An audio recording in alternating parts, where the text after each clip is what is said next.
Hey, what's going on, everybody? Welcome to another episode of Shattering the Illusion of False Power. I'm your guide, Kimberly ep17 Hunter III, and I started this psychological warfare series and developed a 5-step framework based out of Kimberly ep17's cookbook. It's all about teaching these different steps in psych warfare in order to engage with the enemy who refuses to leave you alone, even if you haven't done anything wrong, because they're sometimes a narcissist, total menace to society, imbecile, and tyrant who should be behind bars or medicated, or both, depending on the severity of the narcissistic energy vampire. But it's important that they always remain cheated, depleted, and defeated. And you can study their overall behavioral patterns throughout the process, because the narcissist doesn't know how to let go of your energy, but they're a little bit creepy, weepy, and weird. They're a little bit crazy, a little bit delusional, a little bit psychotic. And it's not our job to diagnose them. We don't receive salaries to diagnose the narcissist. We just go through the repetitive cycle of their daily mental aerobics. It's a downward spiral for them. It's like putting money into a money pit. Like, imagine investing in a stock where you expect to see a return on your investment, and the narcissist invests in this money pit. It's a downward spiral. Anybody who's willing to listen to them and take their advice or follow their lead will go down that downward spiral with them. So the narcissist doesn't understand boundaries. The narcissist doesn't understand the word no. They're pampered, they're weepy, they're creepy, a little bit of a bitch boy or bitch girl, whatever the case. And it could be various different situations, but the 5-step framework that I developed are clapbacks, poetic justice, psychological warfare, self-sabotage, and comparison. And I encourage everybody to check out the introductory episode where I explain each stage. And as I progress throughout the series, I go through the different steps, when you need to clap back, how poetic justice works, the process of enduring the psychological warfare, because even if you haven't done anything wrong, the narcissist forces your hand. But the self-sabotage and comparison are mainly their result. You don't have to do anything regarding self-sabotage and comparison, because those are steps that they take in this 5-step framework. But I've never done this before in this series. This is something brand new I'm going to roll out. It's very simple, and you don't have to do anything like the last 2 steps that I mentioned. It's all about the narcissist glitching, twitching, and bitching. And you might just want to grab some popcorn and see how the imbecile who's undiagnosed manages to dodge jail time and duck accountability and karma. But just watch and follow their behavioral patterns. Don't take any action, don't say any words to them. Just watch how they act. It'll be quite an entertaining show, so grab your popcorn, kick back, and let Mother Dearest know, hey mama, I got an abusive coward and tyrant who posts things at me but not to me, or in some cases shows up in my place of residence, but you may or may not already know that, depending on the situation. Could be different for anybody.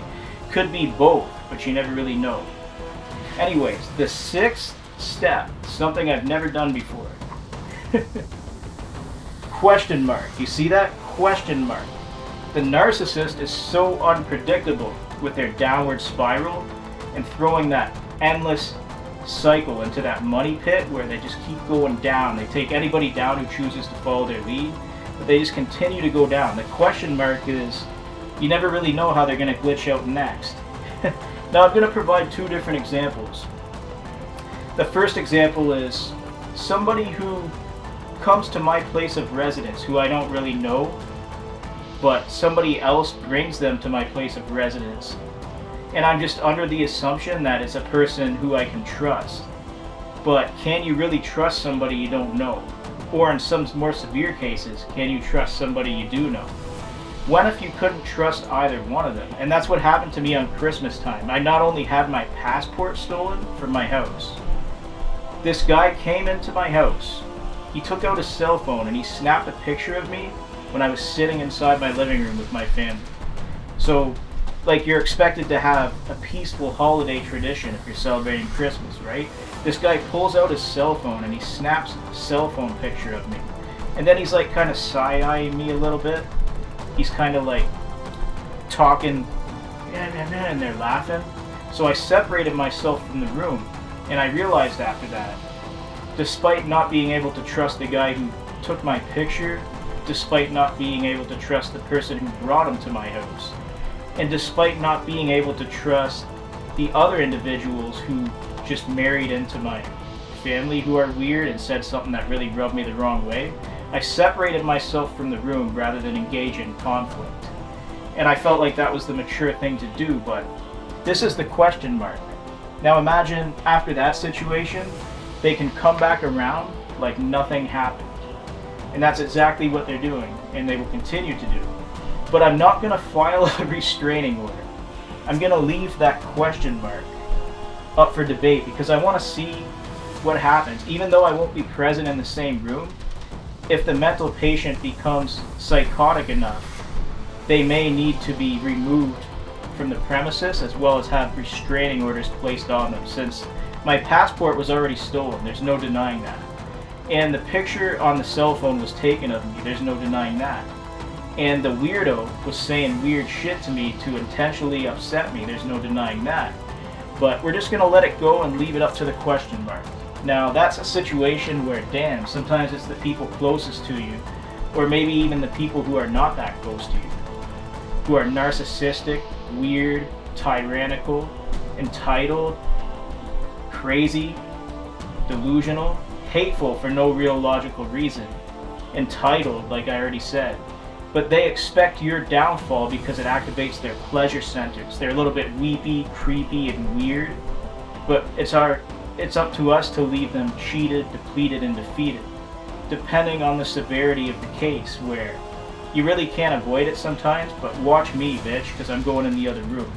Enjoy the dinner, bitch.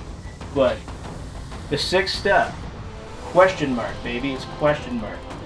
Now I want to talk about another case where, imagine a vile imbecile, total menace to society, psychopath, delusional, narcissist, post things at you but not to you because they don't want you to know they're in a secret competition with you. They never played music a day in their life, but they post things at you and not to you.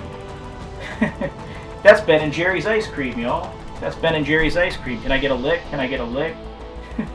You don't take any action, just watch how they react. And this is what I find hilarious. You know how the sadist, narcissist, or whatever the case, maybe both, they get pleasure from watching you get riled up and upset. They get pleasure from seeing you hurt and suffer. But watch what happens when either you clap back just a little bit or you say nothing and you show them that it's not really bothering you.